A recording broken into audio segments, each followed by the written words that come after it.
Hello next teachers. तो आज हम उस टॉपिक को कवर करेंगे जिसको ज़्यादातर स्टूडेंट्स कठिन मानकर छोड़ देते हैं और उन्हें समझ ही नहीं आता ये टॉपिक पढ़ें कैसे और इसमें शुरू कहाँ से करें। तो जैसा कि हमने लास्ट क्लास में पढ़ा था उसी को आज कंटिन्यू करेंगे, लेकिन और अच्छे और इंटरेस्टिंग वे में।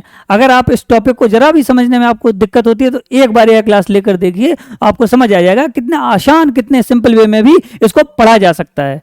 लास्ट क्लास में हमने टीचर्स जाना था शिक्षा की संकल्पना को और उसके अर्थ महत्व को, उसके बाद शिक्षा के उद्देश्यों को भी पढ़ा था, फिर औपचारिक अनौपचारिक शिक्षा, दूरस्थ शिक्षा को, इन सारे टॉपिक्स को पढ़ा था। आज हम 3 टॉपिक को कवर करेंगे टीचर्स। सबसे पहले प्राचीन काल में भारत की शिक्षा व्यवस्था कैसी थी। अगर किसी भी देश की शिक्षा व्यवस्था को सुधारना है, उसमें इंप्रूवमेंट करना है, तो सबसे पहले हमें प्राचीन काल से शुरू करना होता है, तभी वर्तमान सुधर सकता है। कहाँ से इसकी नींव कैसी रही है, फिर उसके बाद हम मुगलकालीन मध्यकालीन शिक्षा व्यवस्था उसको पढ़ेंगे और फिर स्वतंत्रता पूर्व एवं उसके पश्चात की शिक्षा व्यवस्था को पढ़ेंगे। लेकिन आज के हम सिर्फ 2 ही टॉपिक क्लियर करेंगे, एक प्राचीन काल की शिक्षा व्यवस्था, दूसरा मध्यकालीन शिक्षा व्यवस्था। तो ज्यादा देरी ना करते हुए अपने टॉपिक पर आते हैं। सबसे पहले वैदिक युग में हमारी शिक्षा व्यवस्था कैसी थी टीचर्स। वैदिक युग में आप लोगों को पता है गुरुकुल शिक्षा प्रणाली चलती थी, जहां पर छात्र गुरु के पास जाकर उनके समीप जाकर शिक्षा ग्रहण करते थे। और वह शिक्षा कैसी हुआ करती थी, वह शिक्षा मौखिक होती थी, वेदों आधारित होती थी। कैसी धार्मिक शिक्षा हुआ करती थी,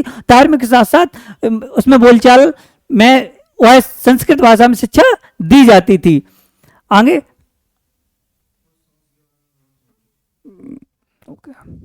अब वैदिक युगीन शिक्षा में 2, एक परा दूसरा अपरा, 2 प्रकार की शिक्षा दी जाती थी टीचर्स। एक परा, दूसरी अपरा। परा में क्या होता था, परा ये मोक्ष प्राप्ति की ओर होती थी, ये धार्मिक शिक्षा होती थी जिसको विद्वान लोग शिक्षा ग्रहण किया करते थे। और अपरा होती थी सामाजिक संबंधों पर आधारित, जैसे उस समय की शिक्षा व्यवस्था नृत्य है और सारी चीजों के लिए यह अपरा शिक्षा व्यवस्था होती थी। और यह वैदिक युगीन जो शिक्षा होती थी वह किस पर आधारित होती थी छात्रों, वह गुरुकुल शिक्षा प्रणाली पर आधारित होती थी। और यह गुरुकुल शिक्षा प्रणाली किस पर आधारित होती है, यह शिक्षक केंद्रित होती थी। इसमें जो भी केंद्र में होता था, इसमें कौन केंद्र में होता था, इसमें शिक्षक केंद्र में होता था। यह आदर्शवाद पर आधारित शिक्षा व्यवस्था थी। कौन सी, वैदिक युग में शिक्षा व्यवस्था किस पर आधारित थी, आदर्शवाद पे शिक्षा आधारित। अच्छा, अब यह जब ये गुरुकुल शिक्षा प्रणाली थी, धार्मिक शिक्षा को महत्व दिया जाता था, तो इसमें वेदों का भी ज्ञान कराया जाता होगा, वेदों पुराणों उपनिषदों का भी ज्ञान कराया जाता होगा। तो इन्हीं वेद पुराणों उपनिषदों में ऐसे तो यहाँ पर कोई प्रमाण पत्र कोई और इसमें प्रमाण पत्र या फिर कोई सर्टिफिकेट नहीं दिया जाता था, लेकिन कुछ उपाधियां दी जाती थी जो इनको इस शिक्षा को ग्रहण करते थे वैदिक युग में। तो एक वेद का जो अध्ययन करता था उसको स्नातक बोलते थे, स्नातक की उपाधि दी जाती थी। और जो 2 वेदों का अध्ययन करता था उसको वशु बोलते थे। क्या बोलते थे, वशु बोलते थे। और 3 वेद के अध्ययन करने वाले को रुद्र कहा जाता था। 4 वेद का जो अध्ययन करता था, जो 4 वेदों का ज्ञाता हो जाता था, जो 4 वेदों को अध्ययन कर लेता था, उसको क्या कहते थे, उसको आदित्य कहा जाता था छात्रों। और इस वैदिक कालीन शिक्षा के प्रमुख उद्देश्य अब हमारे सेकंड सेमेस्टर में बीटीसी में पूछे जाते हैं। वैदिक कालीन शिक्षा क्या थी, उसके उद्देश्य क्या होते थे। तो पहला तो उद्देश्य सिर्फ यही होता था, पवित्रता की भावना का विकास करना। यानी छात्रों में कौन सी भावना का विकास करना, पवित्रता की भावना का विकास करना। देखिए क्रिएटिव तरीके से समझेंगे तो एक एक पॉइंट को अच्छे से मन में समाहित कर पाएंगे। दूसरा, छात्रों के बेहतर चरित्र का निर्माण करना। देखो, पवित्रता की भावना का विकास करना, दूसरा पॉइंट है छात्रों को बेहतर चरित्र का निर्माण करना। किसका, बेहतर चरित्र का निर्माण करना। दूसरा, छात्रों के चहुमुखी व्यक्तित्व का विकास करना। जब छात्र गुरुकुलों में जाते थे, वहां पर गुरु के समीप ही रहकर अध्ययन करते थे, तो वहां पर गुरु उनके सर्वांगीण विकास पर ध्यान देते थे। और छात्रों के अंदर नेक्स्ट क्या उद्देश्य था वैदिक शिक्षा का, छात्रों के अंदर अच्छे नागरिक के गुणों का विकास करना। यानी छात्रों के अंदर अच्छे नागरिक होने के गुणों का भी विकास करना वैदिक शिक्षा का एक महत्वपूर्ण उद्देश्य रहा।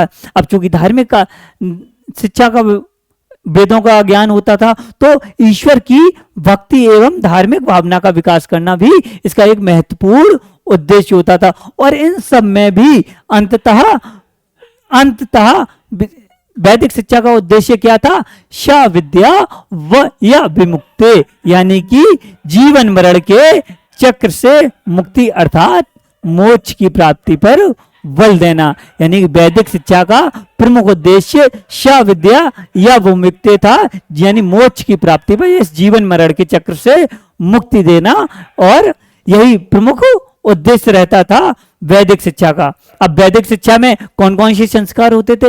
वैदिक शिक्षा में उपनयन संस्कार हुआ करते थे।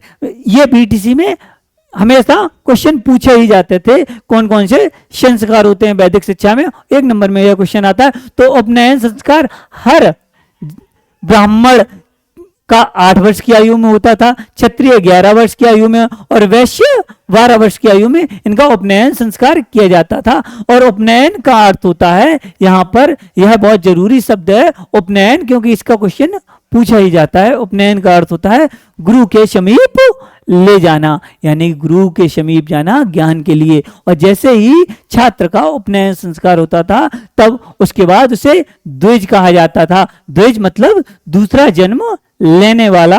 अब एक तो जन्म मां के पेट में होता है और दूसरा जन्म ज्ञान से होता है। जब बच्चे को ज्ञान मिलता है, उसको ज्ञान मिलता है, तब वह दूसरा जन्म कहलाता है। इसलिए उपनयन संस्कार के बाद बच्चे को द्विज कहा जाता था। अब जैसे ही उसकी शिक्षा पूर्ण हो जाती थी, तब होता था समावर्तन संस्कार, यानी कि गृहस्थ आश्रम में उसके बाद शिक्षा प्राप्त करने के बाद, वैदिक युग में छात्र शिक्षा प्राप्त करने के बाद अपने गृहस्थ आश्रम में प्रवेश करते थे। अब समावर्तन का अर्थ देखो, उपनयन का अर्थ तो गुरु के समीप होता है। समावर्तन का क्या अर्थ होगा? समावर्तन का अर्थ होता है घर लौटना। अब उपनयन का अर्थ क्या होता है? गुरु के समीप ले जाना। द्विज मतलब द्विज क्यों कहा जाता था छात्र को? छात्र को द्विज इसलिए कहा जाता था क्योंकि जब वह ज्ञान की प्राप्ति के लिए गुरु के पास जाता था, तो वहां पर दूसरा जन्म होता था। पहला जन्म मां के पेट में और दूसरा ज्ञान प्राप्ति के लिए गुरु के आश्रम में शिक्षा प्राप्त करने के लिए जाता था छात्र, इसलिए उसे द्विज कहा जाता था। शिक्षा प्राप्ति के बाद बच्चे का समावर्तन संस्कार होता था, और समावर्तन का अर्थ होता है घर लौटना, जब बच्चा गृहस्थ आश्रम में प्रवेश करता था।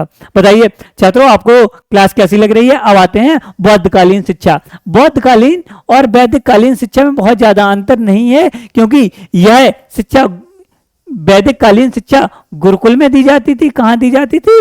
गुरुकुलों में। तो बौद्धकालीन शिक्षा मठों और विहारों में, बौद्ध विहारों में दी जाती थी। कहां? बौद्ध विहारों में। लेकिन चूंकि वैदिक कालीन शिक्षा में सभी को शिक्षा नहीं दी जाती थी, इसलिए बौद्ध विहारों में बिना जाति धर्म समुदाय के सभी को शिक्षा देने का प्रावधान हो। और वैदिक समय में काफी ज्यादा कुरीतियां भी व्याप्त हो गई थी, जिससे बौद्ध धर्म में शिक्षा के लिए लोगों के द्वार खुले। सॉरी, आगे समझेंगे।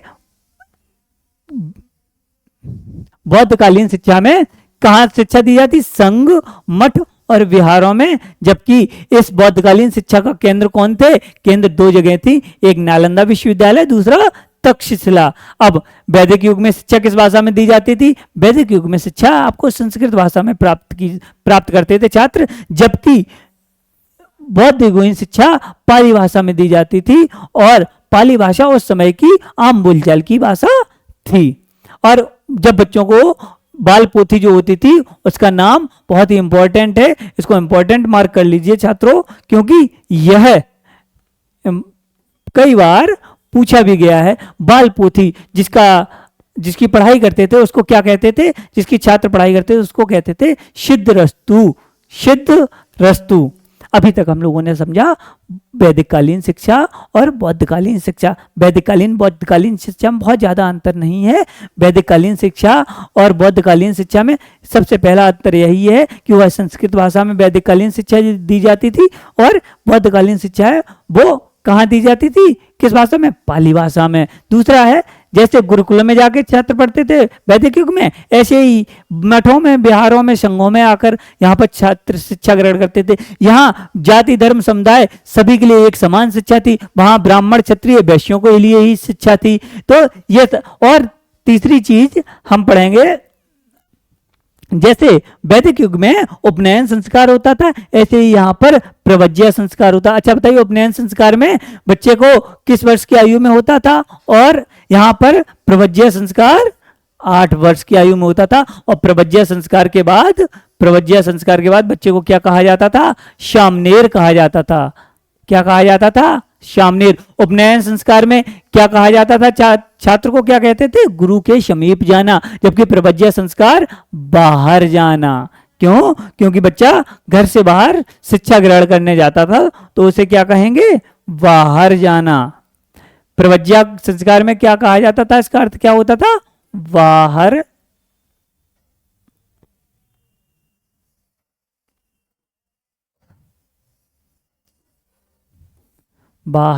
जाना। और फिर उपसंपदा संस्कार होता था। यह कितने वर्ष की आयु में? बौद्धिकयुगीन शिक्षा में प्रवज्य संस्कार 8 वर्ष की आयु में होता था। प्रवज्य संस्कार के उपरांत बच्चे को क्या कहा जाता था? शामनेर कहा जाता था। वैदिक युग में उपनयन संस्कार के बाद बच्चे को क्या कहा जाता था? द्विज कहा जाता था। और बौद्ध युग में शामनेर कहा जाता था। प्रवज्य संस्कार का मतलब क्या होता था? बाहर जाना। और उपनयन संस्कार का मतलब गुरु के समीप जाना। अब जैसे ही 8 वर्ष के बाद बच्चा अपनी शिक्षा ग्रहण करता था, तो वहां पर 3 इंपॉर्टेंट वाक्य होते थे। 3 इंपॉर्टेंट शब्द होता है, बहु शरणम गच्छामि, और सॉरी बुद्धम शरणम गच्छामि। वैसे भी आप लोग नेक्स्ट टीचर्स बनेंगे, और जैसे ही आप लोगों की सरकारी नौकरी लग जाएगी, तब आप यही कहेंगे बहु शरणम गच्छामि, तब बुद्धम शरणम गच्छामि नहीं कहेंगे। वैसे यहां पर होना चाहिए बुद्धम शरणम गच्छामि।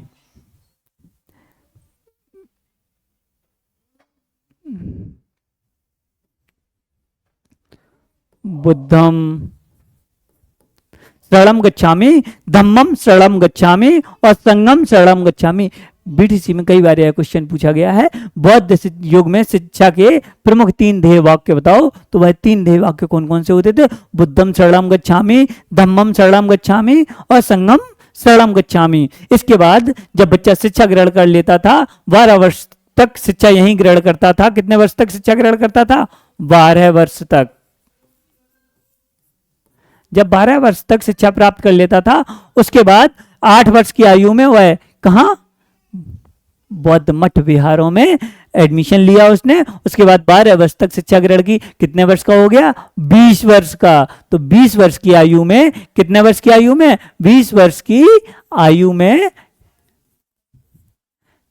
उसका कितना? उपसंपदा संस्कार किया जाता था। अब 20 वर्ष की आयु के पश्चात बच्चे को यह डिसीजन लेना होता था कि उसे गृहस्थ आश्रम में जाना है या पक्का भिक्षु बनना है, आजन्म भिक्षु ही बने। अगर वह गृहस्थ आश्रम में जाता था तो वह वहां से डिसीजन लेता था कि हम गृहस्थ आश्रम में जाएंगे, अपने सांसारिक मोह माया में जाएंगे। लेकिन अगर वह पक्का भिक्षु बनेगा तो उसे सारे पारिवारिक संबंध, सारे सांसारिक संबंध तोड़ने होते थे। आजन्म वह भिक्षुक या भिक्षुणी बनकर रहता था और वहीं मठों में अपना सारा समय व्यतीत करता है। अब बौद्धिकयुगीन शिक्षा की विशेषताओं की हम बात करेंगे। तो बौद्धिकयुगीन शिक्षा की सबसे बड़ी क्या विशेषता थी? यह बौद्धिकयुगीन शिक्षा बौद्ध काल में मठों और विहारों में दी जाती थी। यहां पर प्राथमिक तथा उच्च दोनों प्रकार की शिक्षा दी जाती थी। अब एक बात और बताइए कि जब हमने वैदिक शिक्षा में पढ़ा था तो वहां पर कोई उपाधियां वगैरह दी जाती थी या कोई प्रमाण पत्र दिए जाते थे? अगर आपको वह चीज याद है तो एक बार कमेंट बॉक्स में जरूर लिखिए, जिससे यह भी पता चले कि आप लोगों को क्लास कैसी लग रही है। प्रवेश के समय छात्रों का कौन सा संस्कार किया जाता था? प्रवज्य संस्कार। प्रवज्य संस्कार में बताइए प्रवज्य का क्या अर्थ होता था? बौद्ध काल में कुल मिलाकर 20 वर्ष का अध्ययन काल होता था। ये सारी बातें देखो विशेषताओं में हम लोगों ने क्लास ली, सारी क्लास पढ़ी, तो यही सारी बौद्धकालीन शिक्षा की विशेषताएं हैं। अब बताइए क्लास इंटरेस्टिंग है कि नहीं है? बौद्धकालीन शिक्षा प्रमुख शिक्षण विधियां कौन कौन सी थी? अनुकरण विधि, तर्क विधि, वाद विवाद विधि, है ना? ये सारी विधियां बौद्धकालीन शिक्षा विधि थी। अब लास्ट पॉइंट बताओ, बौद्धकालीन शिक्षा देख लो विशेषताओं में। बौद्धकालीन शिक्षा पाली भाषा में दी जाती थी। ये सारी विशेषताएं होंगी। अगर आपसे बोला जाएगा कि विशेषताएं लिखो तो कितनी आसानी से आप सारी विशेषताएं नोट कर सकते थे। अब बौद्धिकयुगीन शिक्षा के क्या क्या उद्देश्य थे आप बताइए? वैदिक युगीन शिक्षा के क्या क्या उद्देश्य थे? हैं? बच्चों के चरित्र का निर्माण करना, ये भी तो है ना। सर्वांगीण विकास करना, बताओ छात्रों का चहुमुखी विकास, सर्वांगीण विकास वैदिक शिक्षा में था। यह भी बौद्धिक शिक्षा का उद्देश्य है। और धर्म का प्रचार, चाहे वैदिक शिक्षा ले लो चाहे बौद्ध शिक्षा ले लो, और आगे हम लोग इस्लामिक शिक्षा मध्यकालीन शिक्षा पढ़ेंगे, उसमें भी अपने धर्म का प्रचार होता है। क्योंकि ये सभी जितनी भी शिक्षाएं हैं, चाहे वैदिक युग की शिक्षा हो चाहे बौद्ध युग की शिक्षा हो या आगे मध्यकालीन शिक्षा यानी इस्लाम मुगलकालीन शिक्षा हो, उन सब में धर्म का प्रचार एक महत्वपूर्ण स्तंभ, महत्वपूर्ण विशेषता रही है इनकी।